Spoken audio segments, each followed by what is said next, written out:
Hello. Hello, friends. Welcome to Hannah's Sleepy Spa. I've gone ahead and lit a white candle and a green candle. And to help you fall asleep tonight, I want to make you some herbal tea. Help you wash and tone your face, brush away the stress, and gently read you poetry until you fall asleep. So I have 3 different flavors of tea for you to choose from. The first is mint medley. It's a combination of peppermint and spearmint. Option 2 is chamomile with blueberry and vanilla. I love both of these flavors. And the final option is just plain chamomile. So which one of those sounds best to you? The peppermint? Absolutely. Let's make you some peppermint tea. I've chosen this adorable mug for you. You can see a chocolate brownie and a little vanilla scoop of ice cream. There's also a heart. So I'm going to open up your mint tea bag.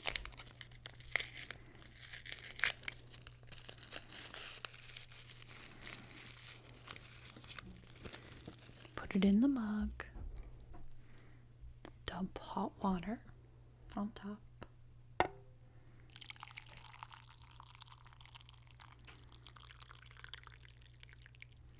Wow, that smells so good.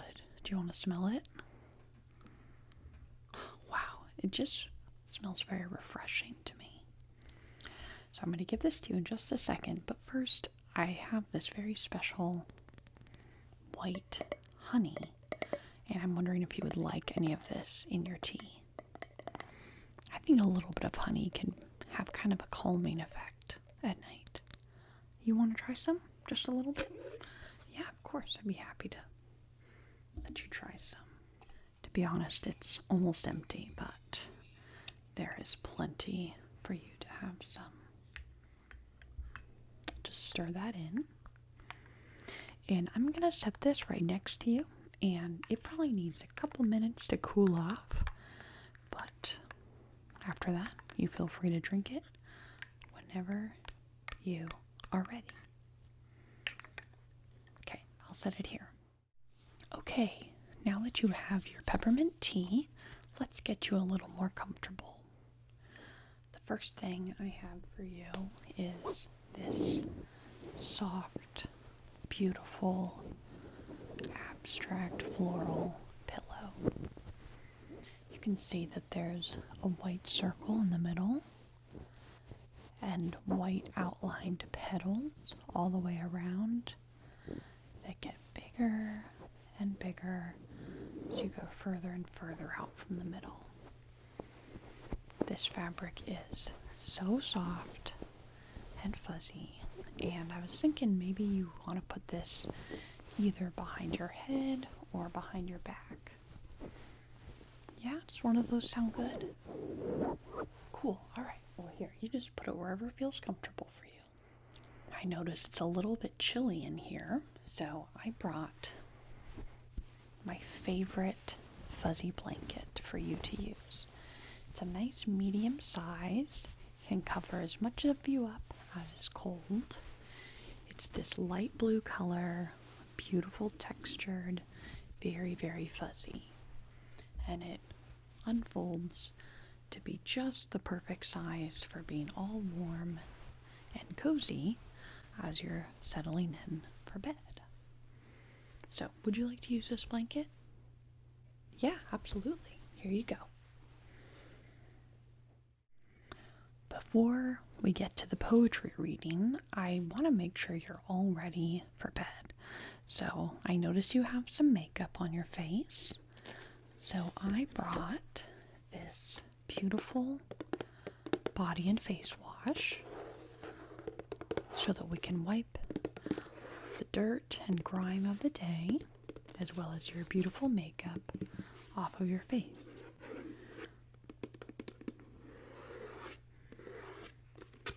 The brand is Method Body, and the scent is citrus, ginger, and sea buckthorn. You want to smell it first? Yeah, of course. Oh, yes. I think it smells so good. Glad you like it too.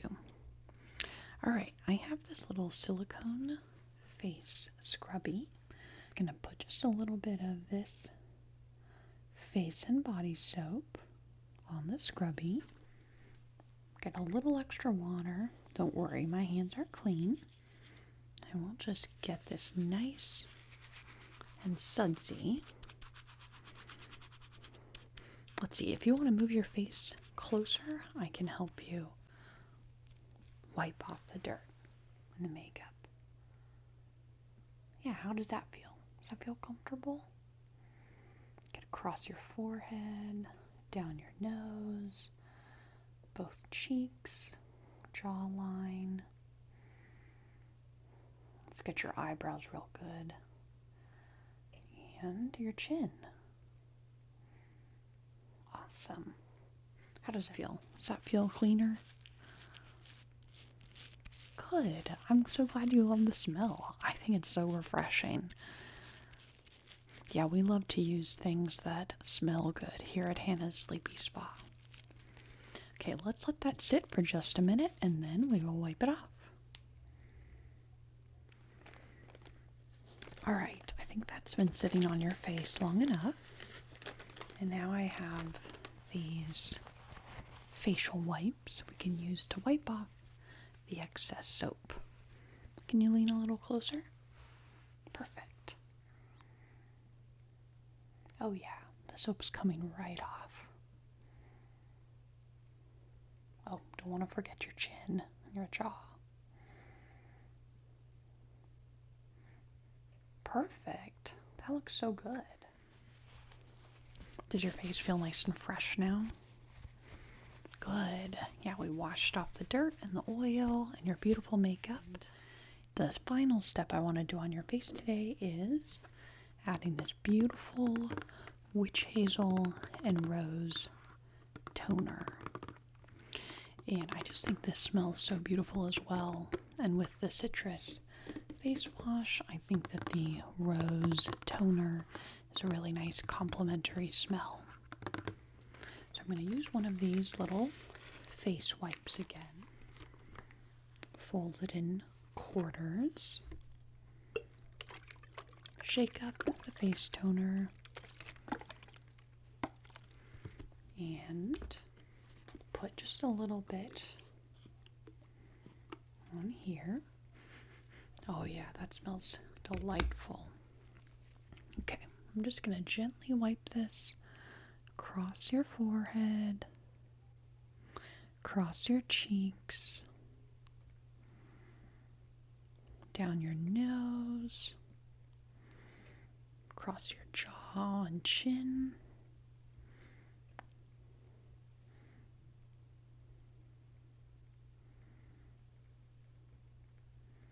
Yes. Now your face is all fresh and clean and ready for sleep. Okay, my friend, as you continue to wind down for sleep, I have this little pink flashlight, and sometimes when you're trying to help your mind calm down for sleep, it helps to follow something with your eyes. So here is this little pink flashlight. I'm going to move it a little bit closer.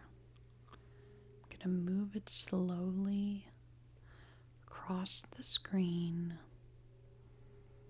in lines and squigglies.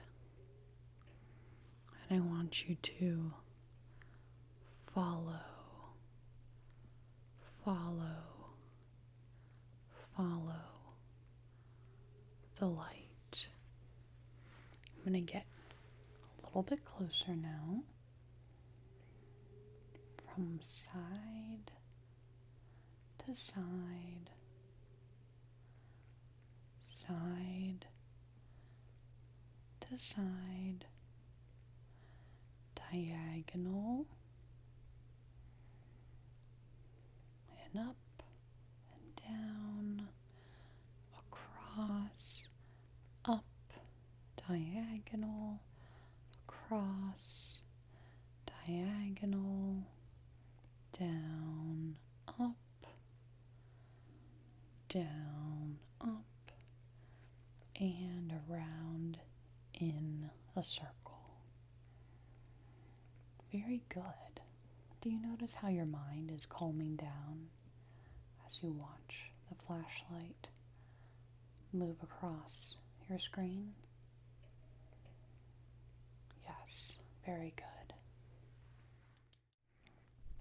The final visual ASMR trigger I have for you before we move on to our sleepy poetry reading is this beautiful, elegant rose gold brush with cream colored and light pink colored bristles.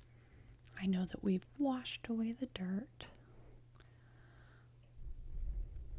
We've relaxed your mind as you followed the light. And now I just want to gently brush, brush, brush away any remaining tension. Smooth away the wrinkles in your forehead. Relax your jaw. You can begin to close your eyes if you want to. Notice if you can still smell the citrus and rose face products that we used. Calming your mind, calming your body, brushing away sadness and anxiety, inviting in calm and relaxation as you get ready to drift off to sleep.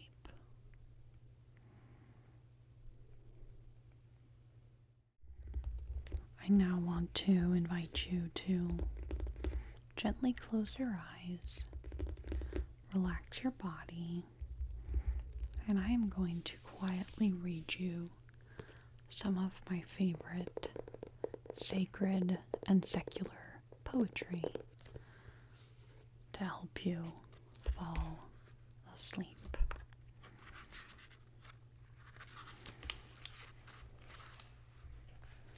Here is our first poem. The sky is a choir of peach and periwinkle. Tangerine sings soprano, each color a promise, the spectrum a story. The only power fierce enough to sing your fear to sleep is beauty. Only beauty can sing stronger than your sense of scarcity.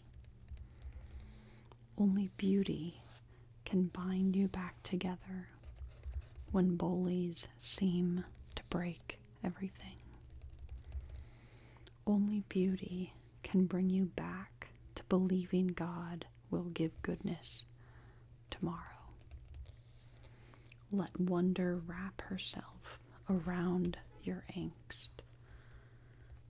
You have permission to find one good gift for which to give thanks, even when the night needs attention too. The bills, the invasion, the diagnoses that loom. You are allowed to look for goodness like a clue. There are gifts that are hidden even in gloom. Dust glints like gold, and skies turn sapphire. Beauty is the oxygen that feeds the soul's fire. So, when the day is ending, heavy with lack, look up and let hope come back. Fear will keep belting out an endless loop of pain, but beauty will sing you back home again. That is a poem by K.J. Ramsey in her book, The Book of Common Courage. I want to read you one more poem from her book.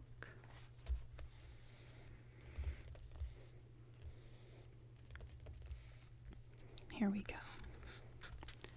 Stress paints only in black and gray. It copies the same picture down day after day. Your mind is an artist of anticipation. She needs the watercolors of movement and the brushes of beauty to expect love to come your way. When anger clouds over hope and grief shuts the gate to joy, there is still a path. Let your faith have feet. Let your lungs expand with air. The cloud-flecked sky can tell a more spacious story than stress, and your feet can walk a prayer. There are a lot of beautiful poems in this book.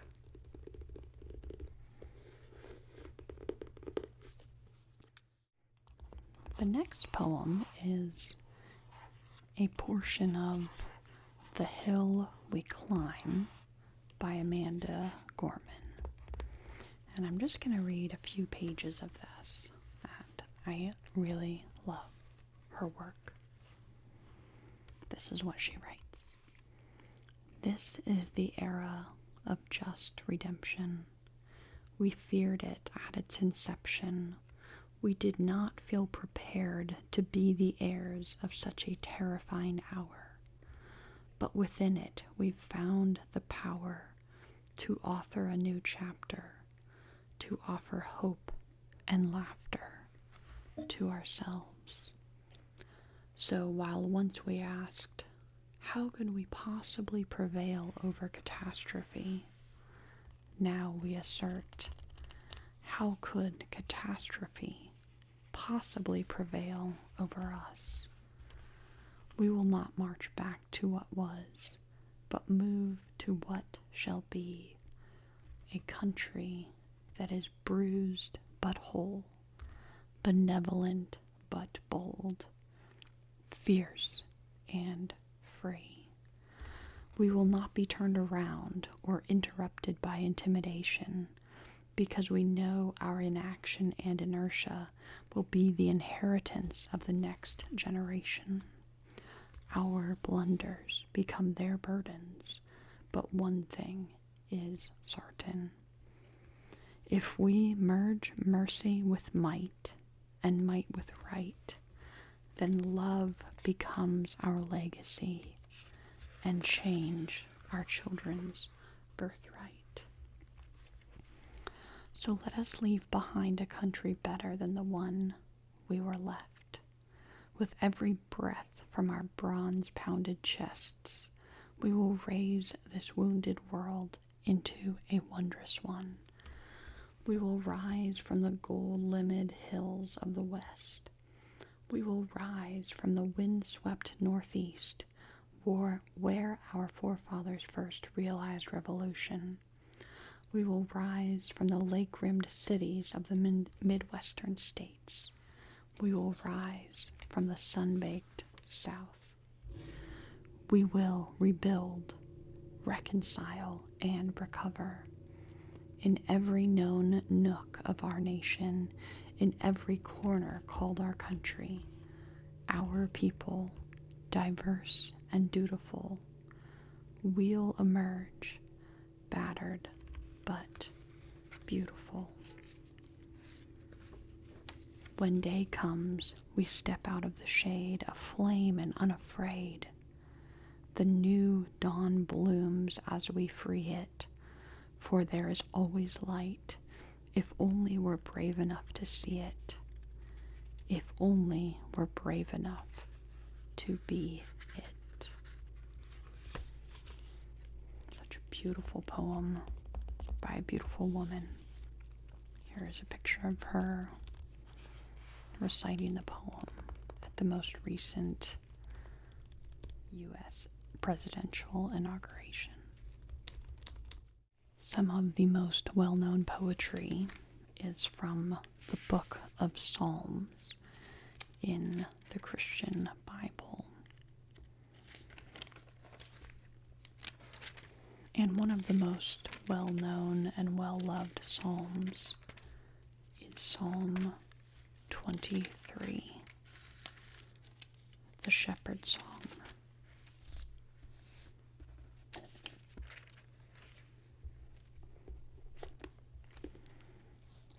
The Lord is my shepherd. I shall not want.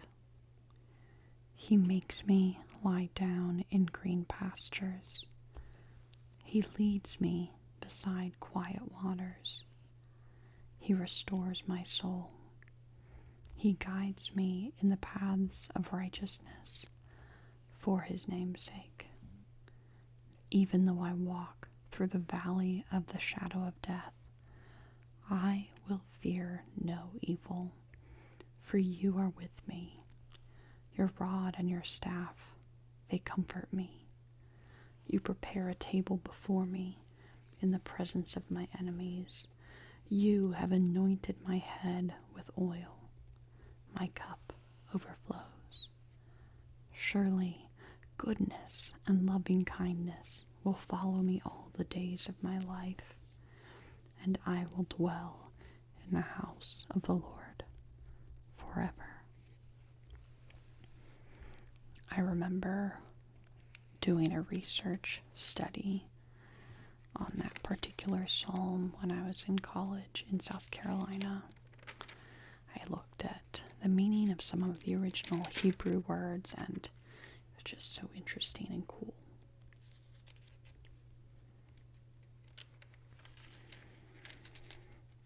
Okay, I want to read you one more psalm.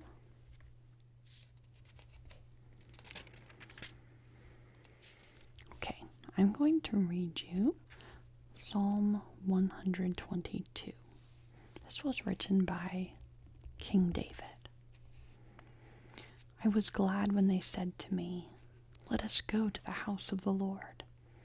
Our feet are standing within your gates, O Jerusalem.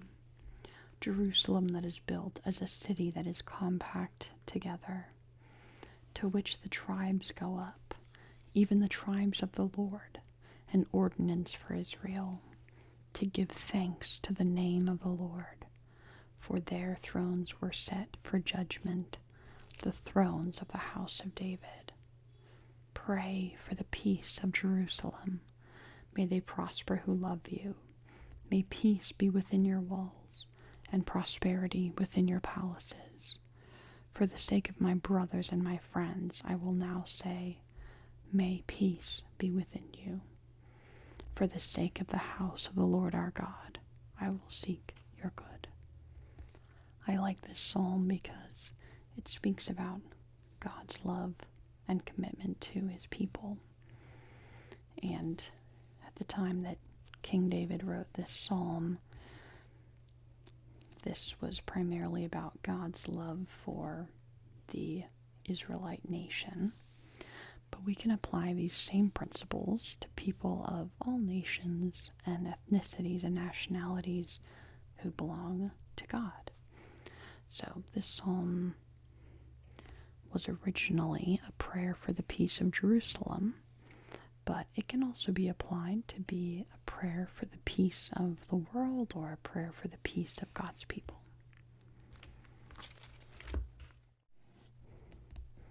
As you finish drifting off to sleep, I want to read you one more poem, this time from the Oxford Book of English Verse.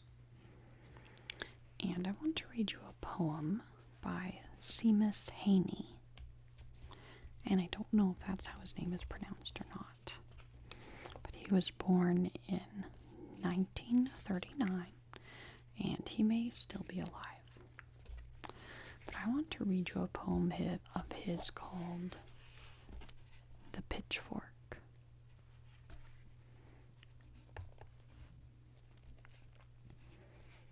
The pitchfork.